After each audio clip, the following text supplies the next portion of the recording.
Okay, we come to Yaxley. See if we can find some Oxfordian fossils. I'd have a little look down at the lake here. So it's a nature reserve. Have been once before, so I kind of know what to expect. I've got some wellies on this time though. Berries, so I can get in the water a little bit more. So yeah, last time I just came with my shoes and yeah, couldn't go really far off the bank. So the lake is actually one of the old brick pits, so this area is famous for brick production.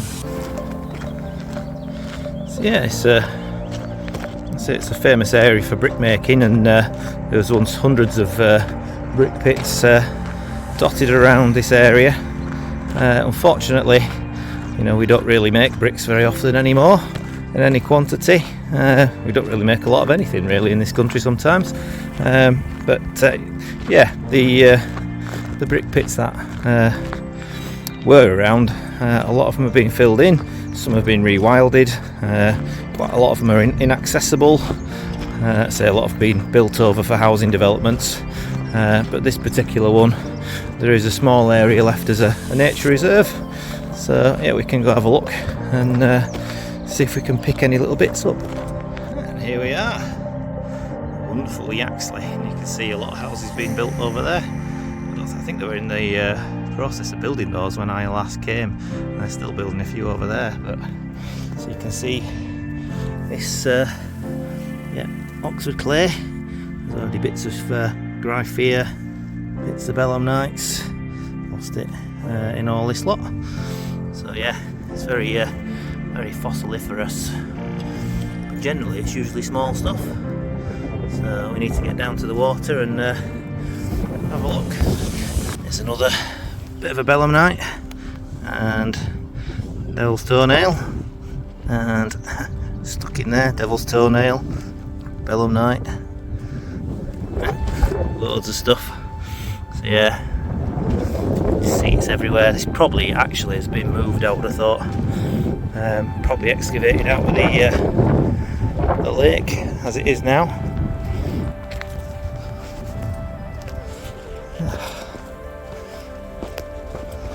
Okay,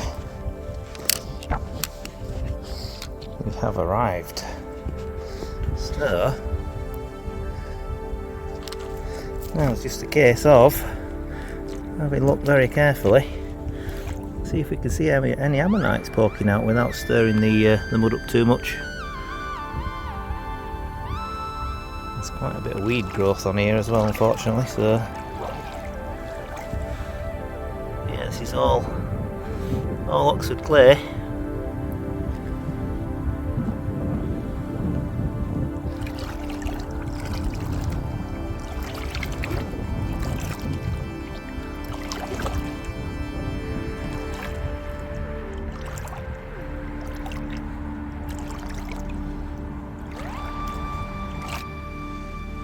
Yeah, lots of little spiny things. I think these come off urchins. I think they're urchin spines. But yeah, we are looking for stuff that size, I'm afraid. Quite small.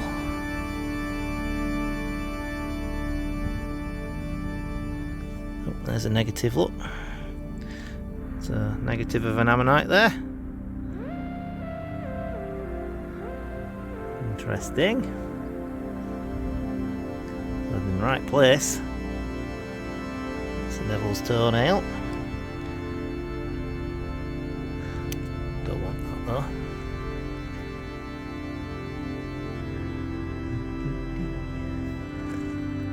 So just carefully looking. Really got to just then a bit of shell. Oxfordian shells.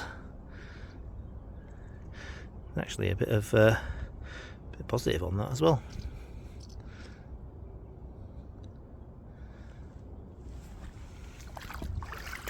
There's a Belemnite tip, look. This mud is quite bad. Yeah, Belemnite tip.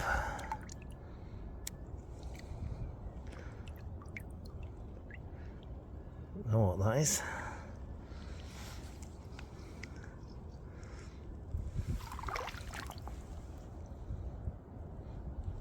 just bubbles of clay. So yeah, just carefully picking our way along here. Just never know. You do find little gastropods and things as well.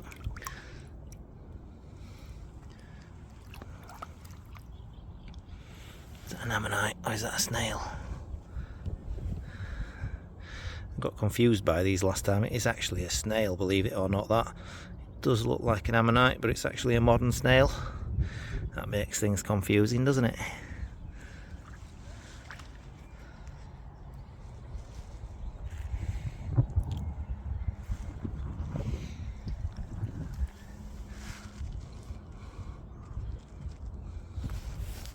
Well, the water level's not quite as low as I was expecting. It really isn't.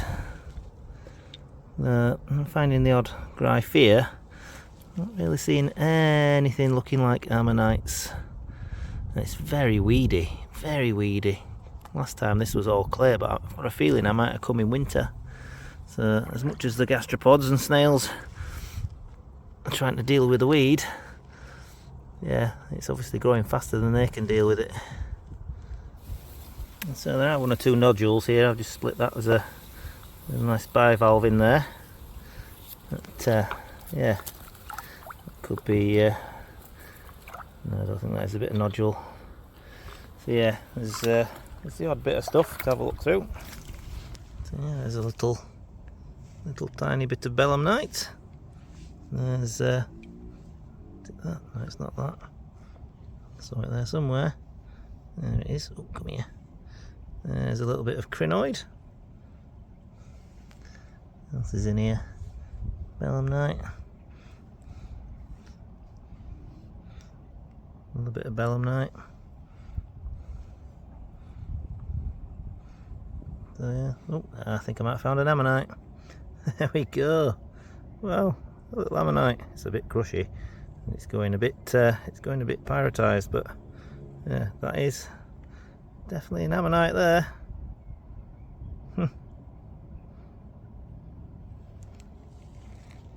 And now I'm obviously getting my eye in now because I've found one already, but yeah, just on the edge there, that's an ammonite, and just on the edge here, that's an ammonite. So look at these. So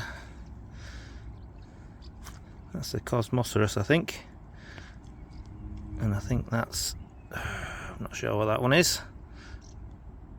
Maybe a Grasuvia or something like that. So yeah, two little ammonites there. So yeah, they are here, but they're very small, which makes me think I should look a bit harder. Come on, when do you settle?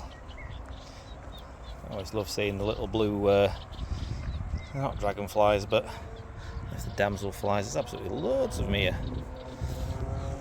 Absolutely loads of them. If you can see them or not.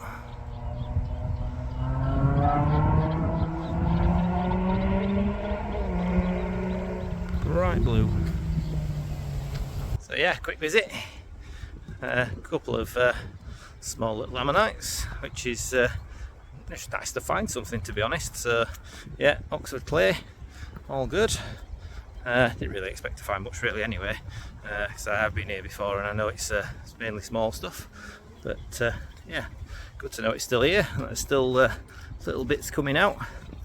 And yeah, it's a lovely little place to have if anything, a bit of a wander in the evening. So yeah, stay tuned. Got some more videos incoming soon. So next trip will be down to Dorset, all being well, and see if we can find some more stuff over there. So yeah, getting about a bit this year. Looks like a nodule, doesn't it? Looks like a nodule there. I have to get the hammer out for that and just see what that is. Just a septarian nodule. See there, lots of crystal in it. No fossils, unfortunately. Ah well, never mind. Back in its hole. I started coming around the other side of the lake, and oh wow, I guess this is where the bricks got dumped and that were left over.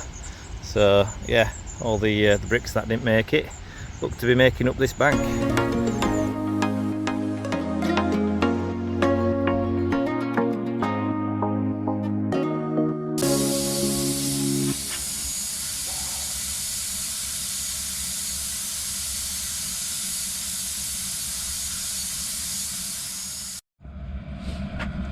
just give it a little bit more of a grind on the surface. I've just undercut the shell slightly. All I need to do now is put my round diamond bit in there and just tidy it up a little bit, and it'll be ready for texturing.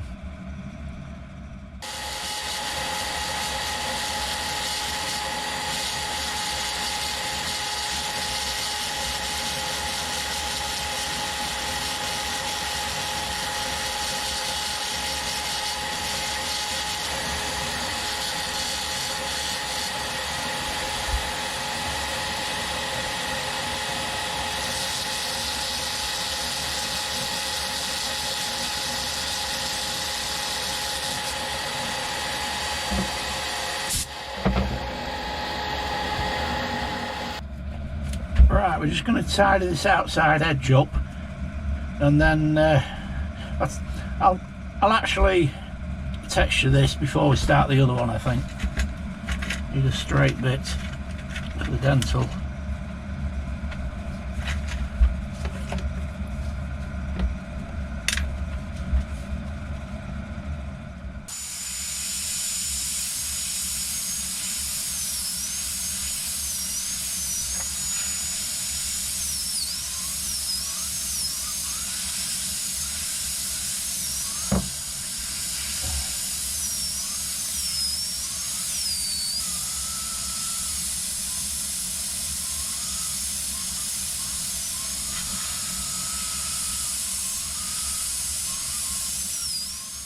Just going to even the border out, the thickness of it.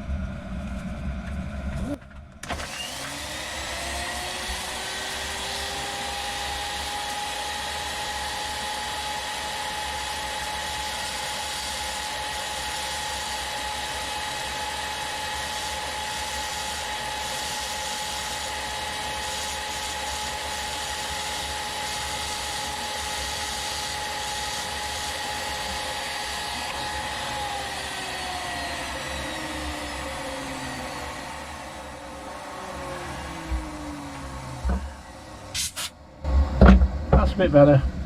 I do like it when these come to a sharp edge. The only problem is sometimes they're that sharp people can cut themselves on them, so I do remove the edge and just leave a little border.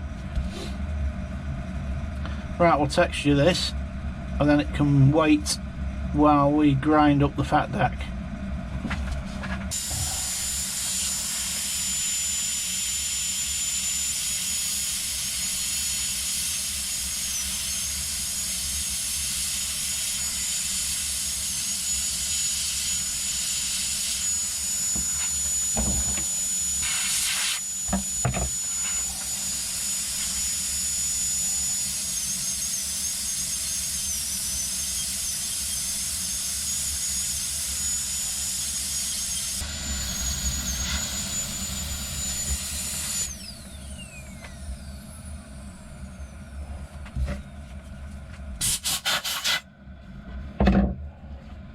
Oh, right, that one's pretty much done.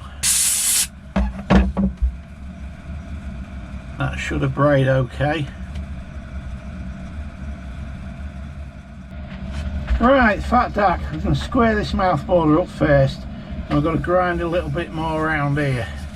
Still a little bit out. This bit here wants some other going over.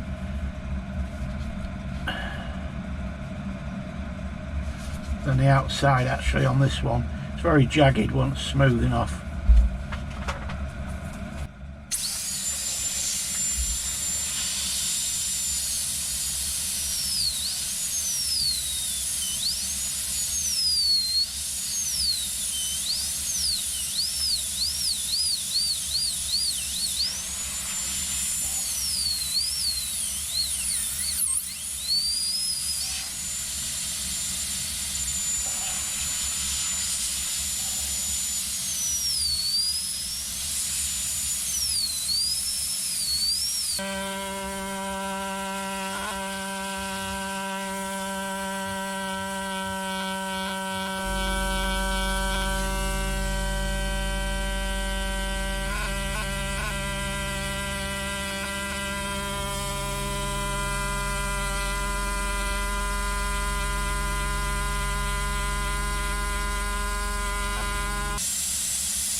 just going to run a finer bit over this just to finish that surface. Only take a couple of minutes, then we'll trim the outside of the nodule.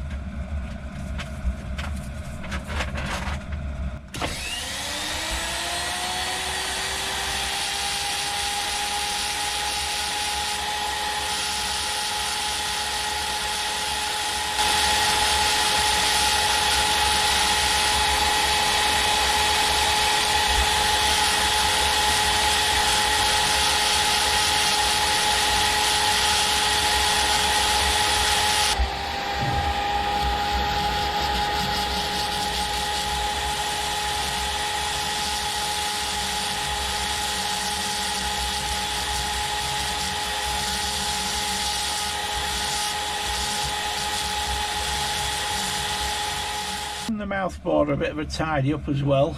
We had a little chip pop out when I put it back, so we'll tidy up the nodule now and then they're ready for blasting.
Unfortunately, I don't know if you remember me saying earlier on when I started the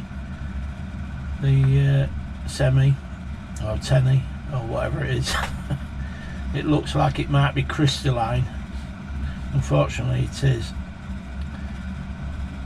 Under this here it's like calcite flakes. It's crystalline, so I can't really do anything with this sensor. This what looks like limestone on here is actually pyrite, so I can't do a lot with that, because if I try and remove it I'll take the ribs with it. But on the whole it's not too bad.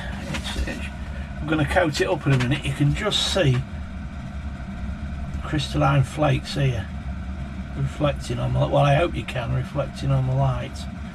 So there's not much more I can do with that. The fat Dacs not too bad. Yeah, that's not too bad. I'm going to coat them up now and we'll see what they look like.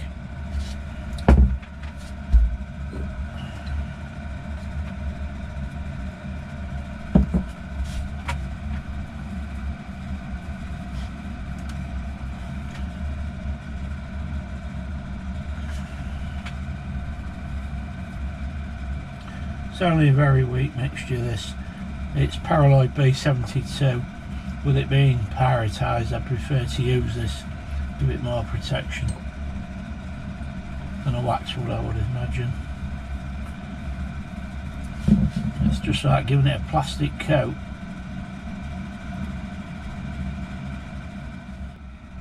They're not too bad. That's quite nice. Still haven't made my mind up about this tenny or a semi. There's that much variation between the ammonites of the grey shales that it's just hard to tell. Matt seems to think it's a semi. I won't argue with him. although it looks like a tenny to me. Anyway guys, we'll be back shortly. We've got that Perrhinoceros to do, so we'll see you soon.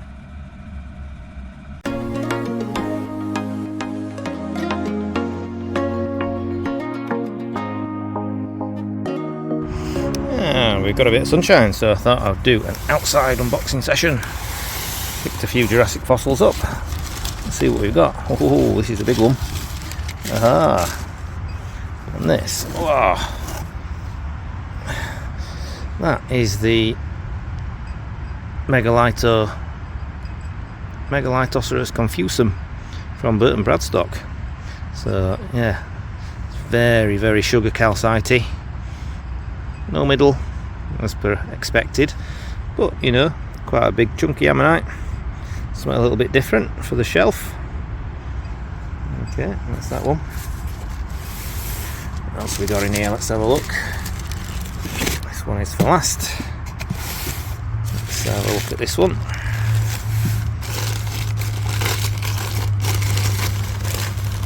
This one is that's a small but very nice Amorosaurus. I have to think about that for a minute then. Yeah, it's an Amorosaurus from the Pliensbachian stage, probably from the pleuro beds. Not bad, not bad. Put that there. Oh, next one. This is a small one, I think. What's in here? Oh, I've got it. Oh, and a tiny little Cosmoceros Jason. Hopefully that stays on the matrix. Only a small one. And what else we got here? Oh, this is well wrapped.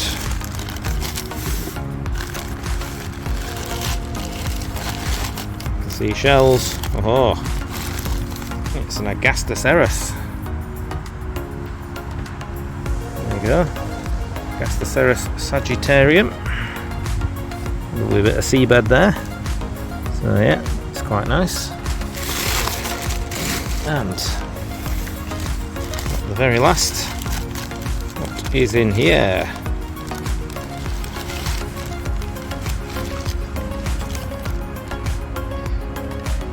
Oh, this would have been a lot bigger originally, but oh, look at that, Perrhinoceros. It's lovely. Yeah, so yeah, a little unboxing, a few little bits and pieces there. That one is a keeper for definite. Yeah, I'm not quite sure about the Lito, but it's the only one I've got for the moment. But yeah, trip down to Burton, might find another. And I've got some nicer Gastos, so again that might not quite make the collection, but yeah, that one definitely will. Fantastic.